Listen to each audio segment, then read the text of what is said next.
The motto there of U.S. forces in Korea, ready to fight tonight, as the North Koreans are escalating the war of words with the United States after President Trump returns the regime to the list of state sponsors of terrorism. The North Korean ruler reportedly calling the move a, quote, serious provocation equivalent to a declaration of war. Today, the United States is designating North Korea as a state sponsor of terrorism.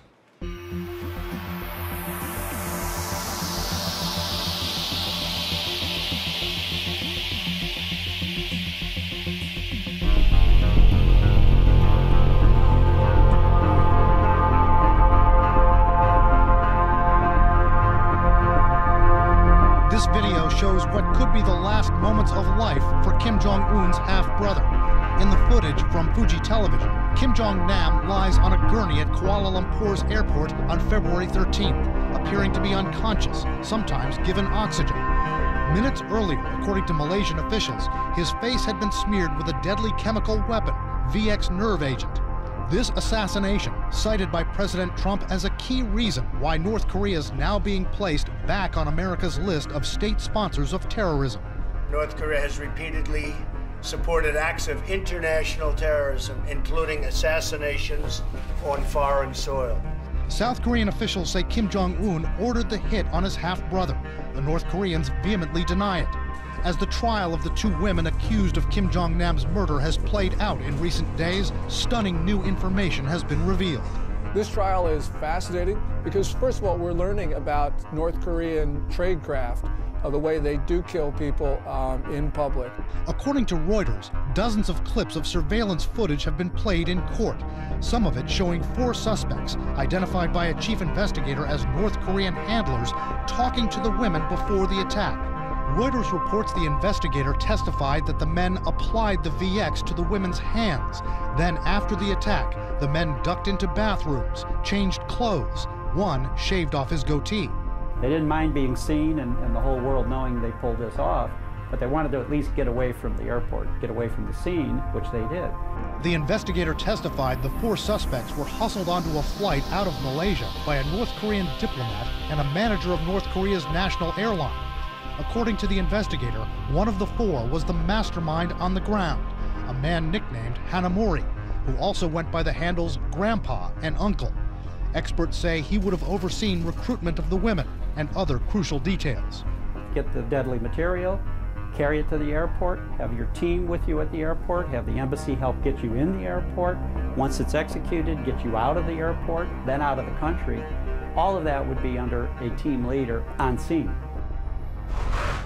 Interpol notices have gone out for these 4 North Korean suspects. They are believed to be in North Korea, and experts say there's almost no chance they'll be brought to trial. But former FBI Assistant Director Tom Puentes says they may already be dead, taken out by their own regime to eliminate loose ends. The 2 women have pleaded not guilty in the case and say they were duped into thinking this was an innocent TV prank, but they could be hanged if convicted. The one person who seems to have gotten away with all of this is Kim Jong-un.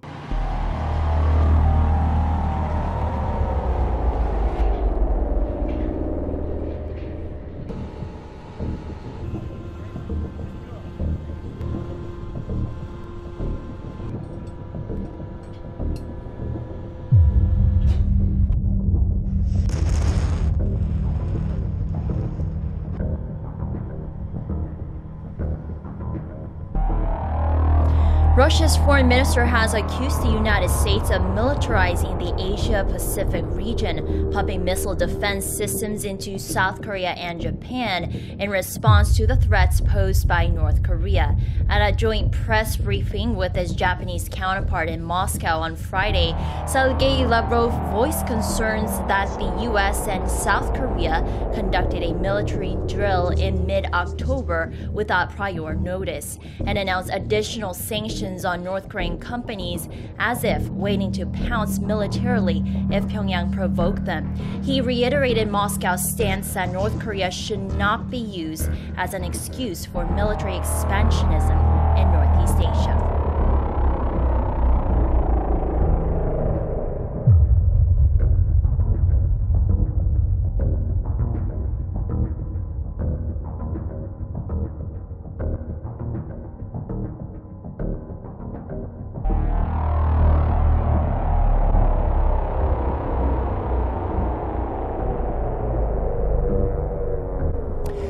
has emerged that North Korea reached out for a dialogue with the United Nations 2 months ago.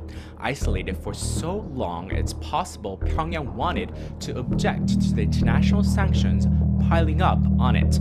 The regime's attempt, however, was rebuffed by Washington. Our Oh Jung-hee reports. North Korea asked the UN chief to open up dialogue between Pyongyang and the UN 2 months ago, according to Tokyo-based Kyodo News Agency on Friday. Quoting various diplomatic sources familiar with the UN, the agency reported North Korea's Foreign Minister Ri Yong-ho asked for a dialogue channel with the UN Secretariat in late September, when he had a closed-door meeting with UN Secretary General Antonio Guterres. It's known that the Secretary General avoided giving a direct answer to this request, but expressed concern over the tensions on the Korean peninsula. He also called on the regime to abide by UN resolutions and stop nuclear and missile development. Later, Jeffrey Feltman, the UN's Under-Secretary General for Political Affairs, discussed this matter with a high-level U.S. official. And due to U.S. opposition, a dialogue between North Korea and the UN couldn't be achieved. Kyodo reported that there could have been diverging views among the permanent members of the UN Security Council as China and Russia were for this dialogue. It's been speculated that the North wanted an international conversation to claim that the sanctions against Pyongyang are unreasonable. North Korea's representatives to the UN are continuously demanding for a global forum that involves law experts to verify the legality of the UN's sanctions resolutions. Well, I welcome the fact that the United Nations Security Council has been united in its condemnation of the actions of North Korea. These are illegal tests that they've carried out, and they should stop these.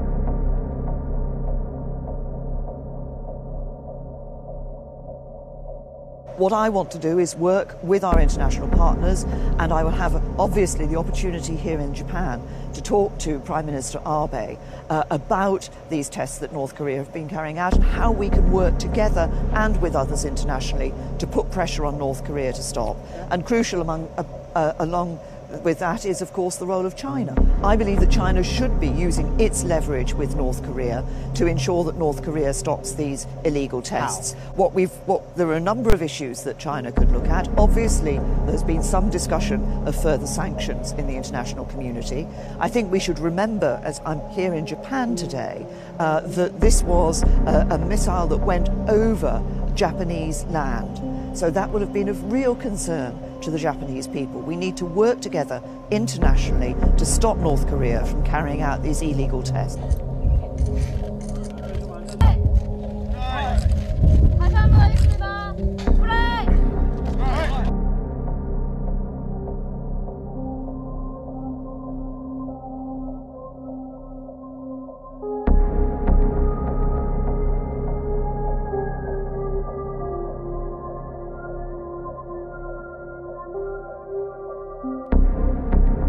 There is an expiration date for all the narrative, and the North Korean regime is known for using two weapons against their own population. One is fear.